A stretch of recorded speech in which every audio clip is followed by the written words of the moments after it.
그 앞에 이산 확률 분포에서 대표적인 예시로 이항 분포를 배웠다면, 근데 사실 거기에서 이항 분포가 차지하는 비중이라는 건 예시의 일종으로서 배우는 거가 되게 크고, 연속 확률 분포는 반대로 연속 확률 분포를 배우는 것 자체가 정규 분포를 배우기 위한 일종의 좀 포석이라고 해야 되나?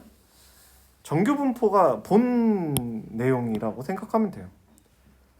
물론 정규 분포 말고 연속인 확률 분포가 여러 가지 있을 수도 있고 뭐 있는데 나는 잘 모르지만 사실 대학교 때 배우긴 했는데 그런 거는 고등학생이 할 필요가 없다. 그리고 가장 중요한 거, 많이 쓰이고 중요한 정규 분포라는 거를 한번 배워보자.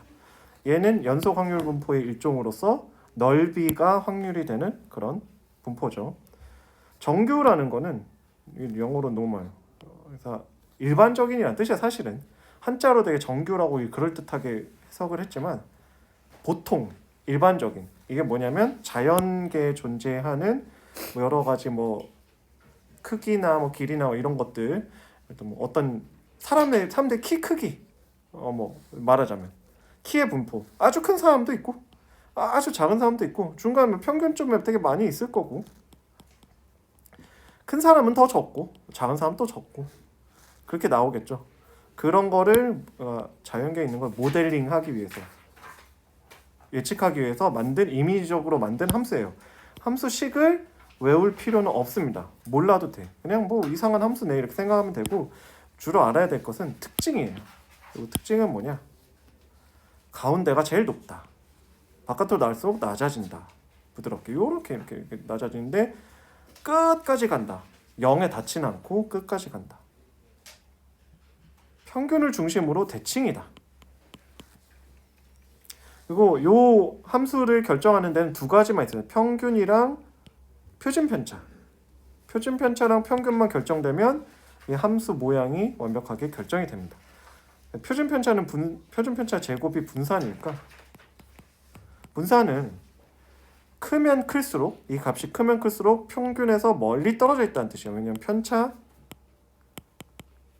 제곱의 평균이니까 편차를 제곱한 거, 그러니까 평균에서 얼마나 멀리 떨어져 있나, 그 값들이 크면은 바깥으로 더 넓다는 거고, 넓이는 똑같죠. 전체 넓이는 1로. 분산, 즉 표준 편차가 작다는 거는 평균에 가까이 몰려 있다는 뜻이에요. 반대로 이렇게 극단적으로. 여기 내가 그림 잘 못 그리니까 여기 밑에 보면 시그마 1이 가장 작은 거, 그다음 중간 거, 더 큰 거, 크면 클수록 바깥쪽으로 퍼지는 거지. 똑같은 부피인데 가운데 몰려 있냐, 똑같은 넓이인데 가운데 몰려 있냐, 바깥으로 퍼져 있냐, 생각하면 돼요. 약간 만지면서 갖고 노는 그런 있잖아요. 그 이상한 거. 슬라임 이런 거 생각하면 되지. 가운데 이렇게 동그랗게 모아놓을 수도 있지만 얘를 막 때려가지고 이렇게 퍼지게 만들 수도 있죠. 그 부피는 변하지 않지만 바깥으로 퍼져서 널쩍하게 되느냐, 가운데 이렇게 몰려가지고 동그랗게 튀어나와 있냐, 그 정도 차이가 있다. 성질만 잘 보면 돼요.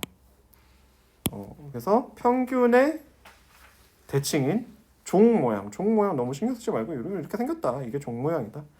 정근선 x축에 아주 가까이 가지만 0이 되진 않는다. 뭐 전체 넓이는 1 당연하고요. 시그마 값이 일정할 때, 표준 편차가 항상 일정하면은 요 모양이 결정돼요. 이렇게 결정이 된다. 그럼 평균이 바뀌면 왼쪽 오른쪽으로만 이동이 되는 거다. 모양은 변하지 않는다. 평균이 일정하면 가운데 중심 대칭인데 시그마가 커지면 바깥으로 퍼지고 작으면 가운데로 볼록 가다. 그 정도만 기억하면 됩니다. 자, 잠깐만요.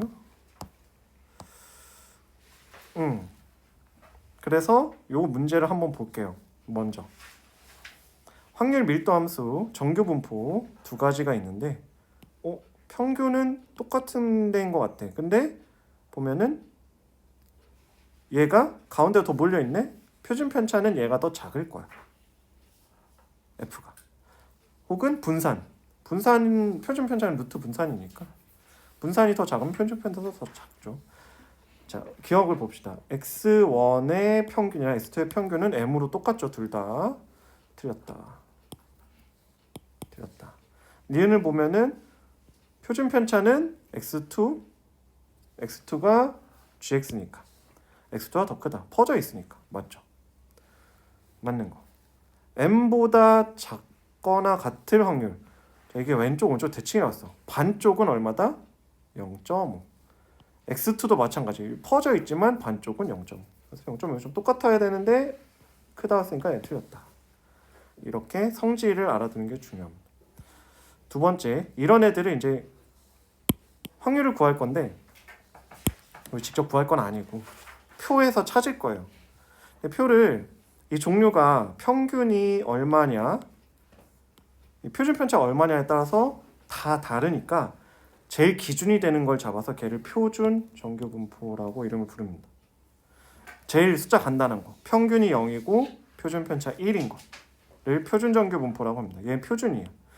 표준이가 된 특별한 애들 이름을 특별하게 붙여주죠. 얘는 Z라고 불러요. 보통 앞에서 이제 확률 변수를 X, Y, 대문자 이런 걸로 잡는데 얘는 대문자 Z로 잡습니다. 대문자 Z는 무조건 표준 정규 분포예요. 그냥 정해져 있다라고 생각하시면 돼요. 그래서 표준이의 넓이를 표로 만들어 가지고 저 뒤에 보면 있을 거예요. 한번 볼까? 표준 정규 분포표라는 게 있습니다. 물론 문제에서는 필요한 부분만 잘라서 줘요. 뭐냐?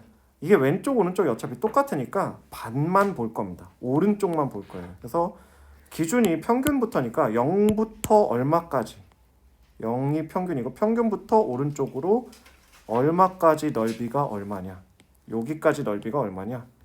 그래서 여기가 0.0, 0.1, 1, 1.5, 2, 2.5, 3 오른쪽으로 더 가면 넓이가 점점 더 넓어지겠죠. 그래서 끝까지 쭉 더하면 0.5가 돼야 되는데 여기 보면 3.49 넓이가 0.4998이 이 정도면 뭐 거의 0.5가 된 거라고.